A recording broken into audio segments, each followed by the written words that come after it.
नमस्कार दोस्तों, DDVRJ channel पर आपका हार्दिक स्वागत है। आज हम अपना जो 7वां अध्याय है, कह सकते हो 7वां वीडियो जो है वस्तुनिष्ठ शिक्षा मनोविज्ञान का, वो आपके लिए लेकर आ रहे हैं। और पिछले वीडियो का जो हमने अभी तक 6 डाले हैं उनका रिस्पांस काफ़ी अच्छा हमें मिल रहा है, तो इसलिए हम इसी प्रकार से आपके लिए मेहनत करते रहेंगे और आप भी लगातार मेहनत करते रहें और आगे बढ़ते रहें। ईश्वर आपको अपने मुकाम में जो आपने सोच रखा है उससे ज़्यादा ही उन्नति आपको प्रदान करे।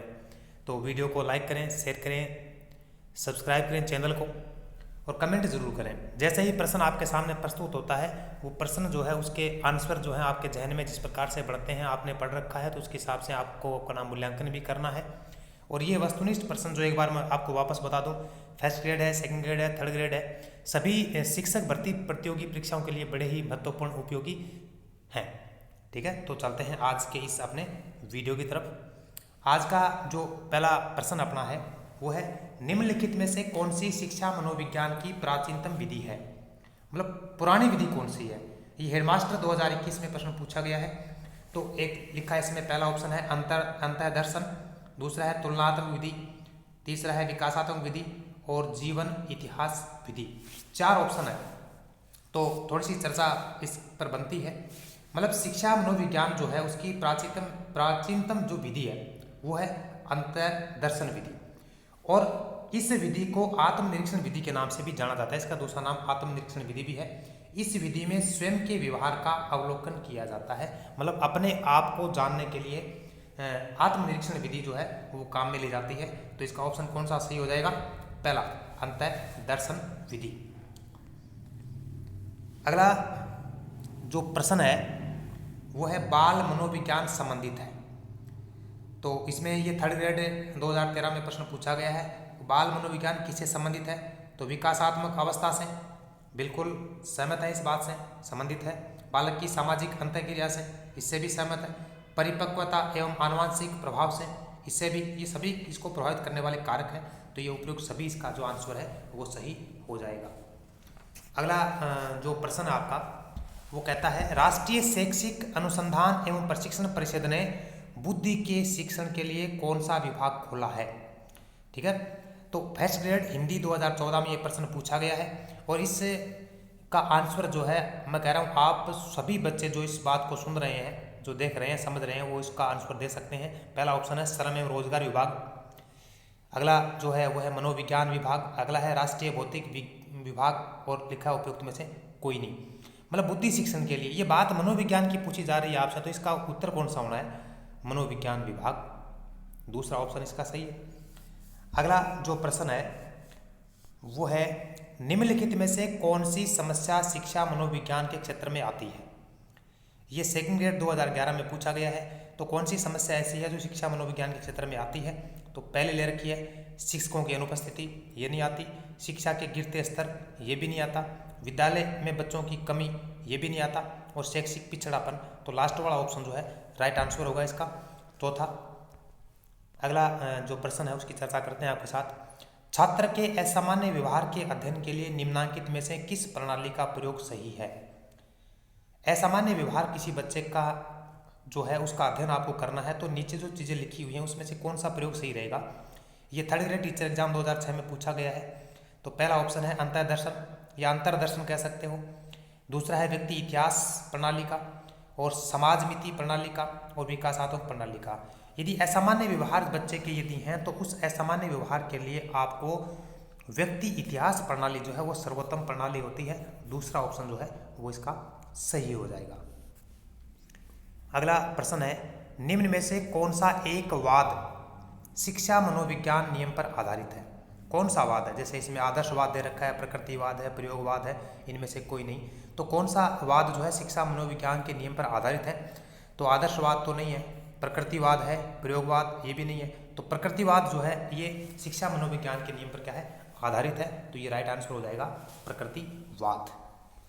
अगला जो प्रश्न है वो है, आत्मनिर्भरता शिक्षा का तात्कालिक उद्देश्य होना चाहिए। यह आदर्श वाक्य किस महापुरुष का है? आत्मनिर्भरता शिक्षा का तात्कालिक उद्देश्य होना चाहिए, यह आदर्श वाक्य किसका है? थर्ड ग्रेड टीचर 2013 में पूछा गया है। आपके पास अरविंद घोष हैं, पेस्टोलॉजी हैं, गांधी जी हैं, प्लेटो हैं। तो भाई ये कथन जो है ये था गांधी जी का। आत्मनिर्भरता शिक्षा का तात्कालिक उद्देश्य होना चाहिए और ये गांधी जी का कथन है। तो ऑप्शन गांधी जी जिसमें है वो सही हो जाएगा, थर्ड आंसर है। अगला जो प्रश्न है वो है एन सिंह निंगर डी के अनुसार खालिस्तान एक शिक्षा और इसका उद्देश्य लोगों के दृष्टिकोण और प्रथाओं को बदलना है। तो अब इसमें जो खालिस्तान है वहाँ पर कौन सा शब्द जो है इनके कथन के अनुसार सही है? तो मनोविज्ञान दे रखा है, विस्तार दे रखा है, दर्शन शास्त्र दे रखा है, पोषण दे रखा है। तो आप कभी सोच रहे होंगे कि मनोविज्ञान पढ़ रहे हैं तो मनोविज्ञान ही आएगा, बिल्कुल नहीं है।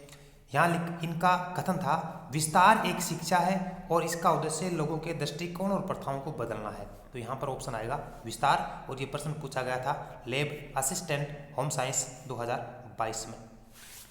अगला जो प्रश्न है वो है शिक्षा मनोविज्ञान में किस स्तर के मापन का न्यूनतम प्रयोग किया जाता है? ये रीट लेवल सेकंड में पूछा गया 2022 में प्रश्न है। तो शिक्षा मनोविज्ञान में किस स्तर के मापन का न्यूनतम प्रयोग किया जाता है? तो कौन सा ऐसा मापन है जिसका कम से कम प्रयोग किया जाता है? पहला है क्रम सूचक मापनी, दूसरा है नामिक मापनी, तीसरा है आनुपातिक मापनी और चौथा है समान अंतराल मापनी। तो शिक्षा मनोविज्ञान में मापन का न्यूनतम जिसका प्रयोग किया जाता है वो होती है आनुपातिक मापनी। थर्ड ऑप्शन आपका इसका सही हो जाएगा। अगला जो प्रश्न है उसमें है निम्नलिखित में से कौन सी छात्र केंद्रित विधि नहीं है? मतलब ऐसी कौन सी विधि नीचे दे रखी है जो छात्र केंद्रित नहीं है? तो थर्ड ग्रेड टीचर में पूछा गया प्रश्न 2013 में है। तो व्याख्यान है, प्रायोजना है, समस्या समाधान है, उपयुक्त सभी है। तो भाई मैं चर्चा करूँ आपके साथ छोटी सी कि प्रायोजना विधि है उसका तो कोई ना कोई प्रयोजन होता है, किसी न किसी उद्देश्य के लिए काम की जाती है तो छात्र केंद्रित होता है।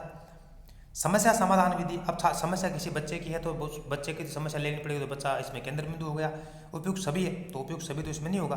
तो कौन सी विधि के छात्र केंद्रित नहीं है? तो व्याख्यान विधि जो है वो छात्र केंद्रित नहीं है। लेक्चरिंग मेथड जो है वो इसका छात्र केंद्रित नहीं होता, वो अध्यापक केंद्रित होता है। तो पहला ऑप्शन इसका सही हो जाएगा। अगला जो है प्रश्न जिस विधि में अध्यापक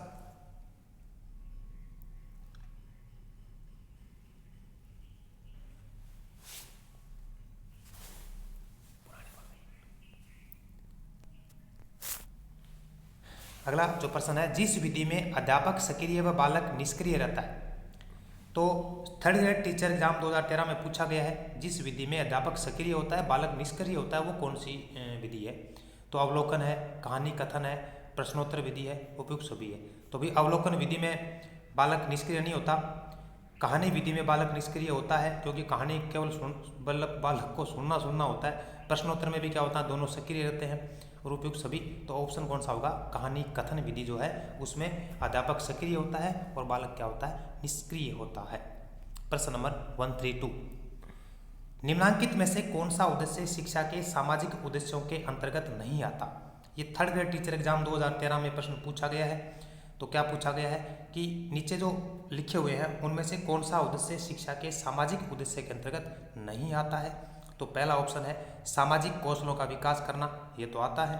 नागरिकता की शिक्षा, ये भी आता है। समूह में संयोजन की क्षमता का विकास, ये भी आता है। संगीत अभिक्षमता का विकास, तो भी संगीत का सामाजिकता से ज़्यादा कोई जुड़ाव नहीं होता। तो ये ऑप्शन चौथा जो है ये क्या होता है? इस उद्देश्य के अंतर्गत नहीं आता है। तो चौथा गलत है तो ये सही हो जाएगा इसके अंदर। अब अगला है 133 जॉन डीवी ने कहा है। तो क्या कहा है? वो तो चार ऑप्शन लिखे उसमें से जो बात कही है वो बतानी है आपको। ये थर्ड ग्रेड टीचर 2013 में प्रश्न पूछा गया था आपसे। तो लिखा है विद्यालय एक विशिष्ट वातावरण है, विद्यालय एक साधारण वातावरण है, विद्यालय एक तकनीकी वातावरण है, विद्यालय एक अनौपचारिक वातावरण है। तो जॉन डीवी के द्वारा कहा गया था कि विद्यालय एक विशिष्ट वातावरण है। तो पहला ऑप्शन जो है उसके अंदर ये बात बताई गई है तो वो क्या है? सही हो जाएगी। अगला जो प्रश्न है 134 शिक्षा मनोविज्ञान सहायक है। थर्ड ग्रेड 13 में पूछा गया प्रश्न है।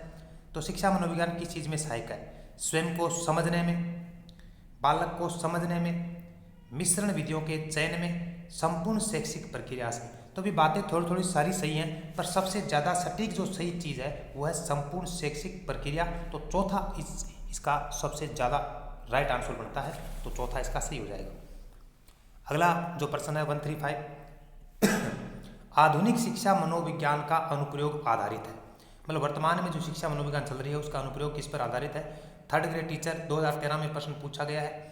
व्यक्तिगत विभिन्नताओं पर, धर्म पर, वर्ग पर, विद्यालय प्रबंधन पर। तो भी धर्म भी गलत है, वर्ग भी गलत है, विद्यालय मैनेजमेंट भी गलत है, तो पहला ही सही हो गया इसका, व्यक्तिगत विभिन्नताओं पर। ठीक है। अगला जो प्रश्न है 136, निम्नलिखित में से कौन सा शिक्षा अभिकरण नहीं है? तो कौन सा जो लिखा हुआ नीचे 4 चीजें लिखी हुई है, शिक्षा अभिकरण जो नहीं है, मतलब जो शिक्षा से संबंधित नहीं है, शिक्षा से जुड़ाव जिसका नहीं है। थर्ड ग्रेड टीचर 2013 में पूछा गया है। तो घर है, तो घर तो भी अनौपचारिक शिक्षा का साधन है। संसद है, विद्यालय है, मीडिया है, तो विद्यालय भी है, मीडिया भी है। तो संसद में कौन पढ़ा है? थानवेरो कौन गया? नेता नांगली रहो है, पढ़ाई करेंगे वह। हाँ, तो दूसरा संसद जो है वो गलत है। अगला है 137 प्रश्न है, शैक्षिक अवधारणा का सर्वाधिक उचित अर्थ है। मतलब शिक्षा की अवधारणा का सबसे ज़्यादा अच्छा उचित अर्थ है जो नीचे लिखे उनमें से देखना है। थर्ड ग्रेड 2013 में प्रश्न पूछा गया है। पढ़ने की क्षमता संबंधित विचार, शैक्षिक विचार के विषय में, शिक्षा का समन्वित रूप, उपयुक्त सभी। तो भी उपयुक्त सभी वाला तो मामला वैसे ही खत्म है, क्योंकि इसमें तो कोई बात तो लिखी हुई नहीं है। तीनों यदि हैं तो वो सही है। तो सबसे ज़्यादा 1, 2, 3 में देखा जाए तो शिक्षा का समन्वित जो रूप है वो सबसे ज़्यादा इसका सर्वाधिक उचित अर्थ माना जाएगा। तो थर्ड इज राइट आंसर। अगला जो प्रश्न है, कार्ल रोजर्स हैं, मतलब कार्ल रोजर्स एक विद्वान है, उनके बारे में मत पूछा। पीटीआई ग्रेड थर्ड 2022 में प्रश्न पूछा गया है, तो आपको बताना है कि ये कौन थे। तो प्रकार्यवादी मनोवैज्ञानिक, मानवतावादी मनोवैज्ञानिक, संरचनावादी मनोवैज्ञानिक, संज्ञानवादी मनोवैज्ञानिक। तो भी कार्ल रोजर्स थे, मानवतावादी मनोवैज्ञानिक थे। ऑप्शन नंबर 2 इसका सही हो जाएगा। अगला जो प्रश्न है 139, शिक्षा मनोविज्ञान के बारे में निम्न में से कौन सा विकल्प सही नहीं है?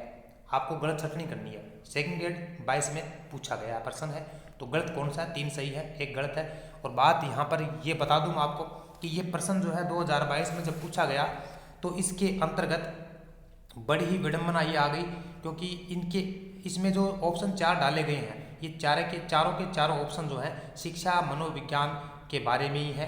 तो इसका कोई राइट आंसर वैसे आरपीसी ने भी नहीं बताया, तो आरपीसी ने क्या किया, इसके बोनस अंक दिए और इस प्रश्न को क्या किया, डिलीट किया। तो चलो पढ़ते हैं इसके ऑप्शन। शिक्षा मनोविज्ञान के विस्तार की कोई सीमा नहीं है, बिल्कुल राइट है भाई।